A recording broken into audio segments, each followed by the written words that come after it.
Yan, next recipe ko yan guys. Vegetables. Tawag nila dito is sambusa. Ayan. Tapos itong isa is cheese. Ayan, finished product ko na yan guys. Cheese. Tapos meron yan siya. Meat. Bali, 3 flavor ito. Isang meat, isang cheese, tsaka vegetables. Ayan.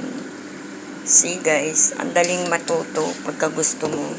Kaya lang, mahirap matutunan yung totoong pag-ibig. Charot. Wala namang pag-ibig sa mundo. Puro gamitan lang yan. Pag alam nilang mahal na mahal mo yan, yan, sorry ka na lang Alex. Yan.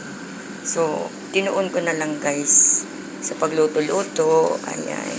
Pag naboboring ako, wala nang problema, walang sakit sa ulo. Masakit magmahal, lalo kung ikaw lang ang nagmamahal. So, mamahalin ko na lang yung niluluto ko. Tapos, papa-order ko pa sa mga kasama ko, sa pasyente ko. May napala pa ako. Alright, mega love shout out. Ganon, hindi kayo marunong. Sabi nga ni Quintano.